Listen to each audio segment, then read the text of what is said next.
Assalamualaikum warahmatullahi wabarakatuh. Nama saya Dika Aldona dengan NPM 2205030018 dari Prodi Pendidikan Bahasa Inggris semester 6 kelas C.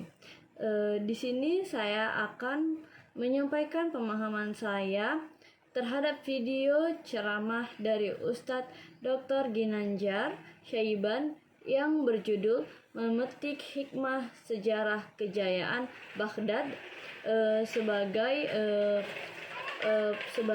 ujian tengah semester saya.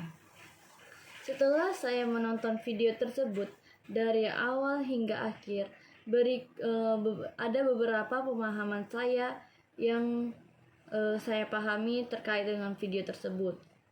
Yang pertama, pemahaman saya mengenai pentingnya sejarah sebagai cermin. Ustadz membuka dengan menjelaskan bahwa sejarah bukan hanya cerita tentang masa lalu, tetapi sejarah merupakan pelajaran penting bagi masa kini dan masa depan, yang kemungkinan sejarah itu akan menjadi pelajaran bagi kita di masa depan kelak. Karena dengan mengingat sejarah, tentunya kita bisa mengambil pelajaran-pelajaran yang penting untuk kita di masa depan kemudian. Selanjutnya ada tentang Baghdad sebagai pusat peradaban Islam, yaitu pada masa Harun al-Rashid dan al-Ma'mun. Baghdad adalah kota ilmu pengetahuan dengan berdirinya Bait al-Hikmah.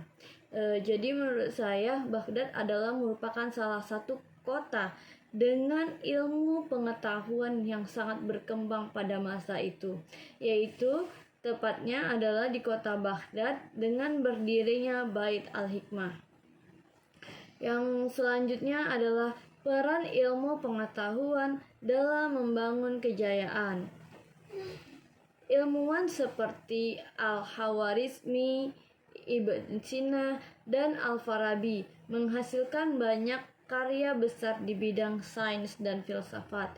Jadi ada beberapa ilmuwan seperti Al-Khawarizmi, Ibn Sina, dan Al-Farabi yang menghasilkan banyak karya besar di bidang sains dan filsafat, yang merupakan salah satu bukti bahwa sains dan filsafat sangat masih dipergunakan sampai masa kini di bidang pendidikan dan lain-lainnya.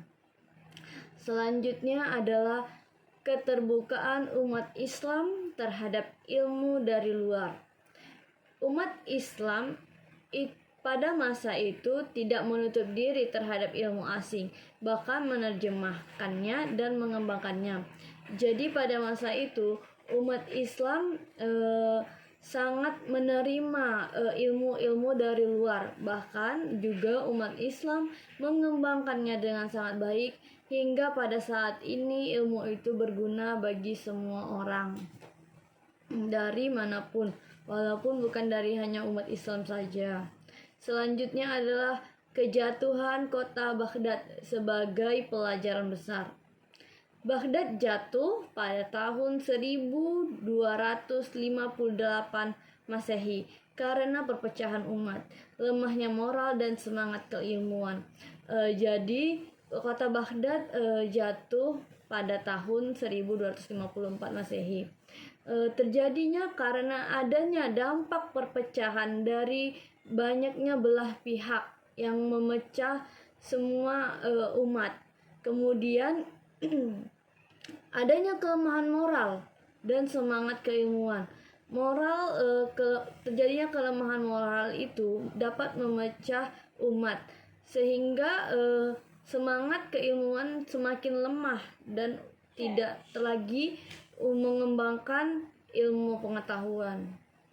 Kemudian ada relevansi bagi umat Islam masa kini. Umat Islam harus meneladani semangat belajar dan keterbukaan intelektual untuk membangun peradaban sekarang.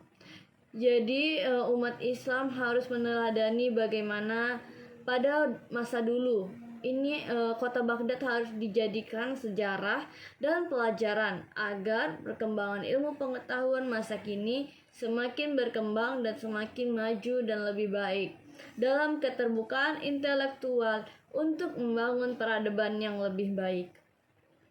Selanjutnya, pelajaran yang saya dapatkan dalam menonton video tersebut adalah yang pertama, ilmu.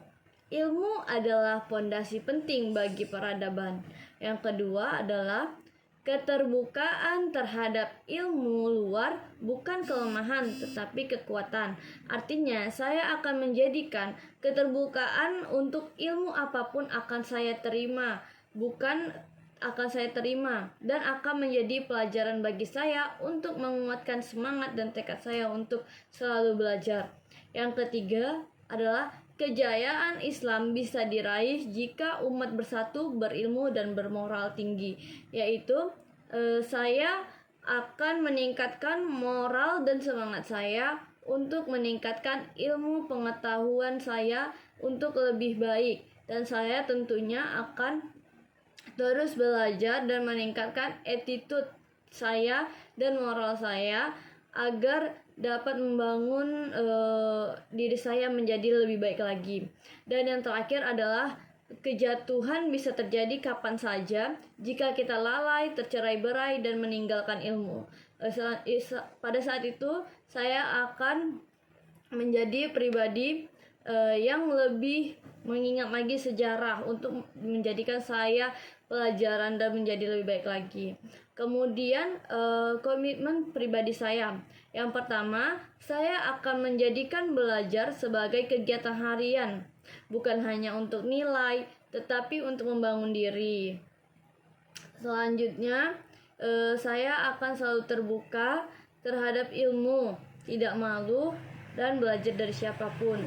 Maksudnya, saya akan belajar dari manapun, seperti media sosial, dan saya akan mendapatkan ilmu dari siapapun, tidak memandang siapa dia. Yang penting saya akan mendengarkan apa yang ia sampaikan.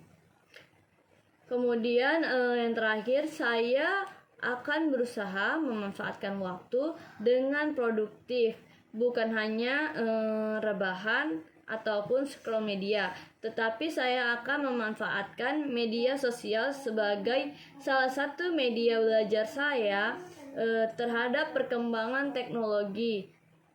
Semoga teknologi media sosial dapat membantu saya untuk mendapatkan pelajaran-pelajaran yang mungkin tidak bisa saya dapatkan di manapun. Kemudian upaya di lingkungan keluarga dan masyarakat. Saya akan mengajak dan memberitahu keluarga saya bahwa membaca buku sejarah Islam itu sangat penting dan minimal harus kami lakukan seminggu sekali.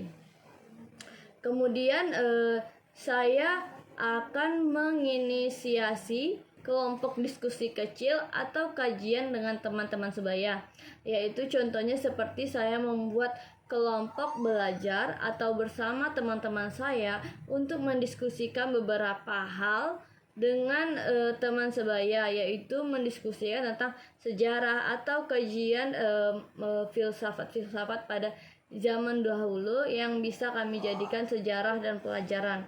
Dan kemudian yang terakhir, saya akan aktif menyebarkan semangat cinta ilmu di media sosial lewat postingan foto atau video. Artinya saya akan aktif menyebarkan semangat dan semangat motivasi tentang belajar ilmu pengetahuan berdasarkan sejarah dan berdasarkan video yang telah saya tonton melalui video. Semoga apa yang saya sampaikan ini dapat menjadi bahan renungan bagi kita semua.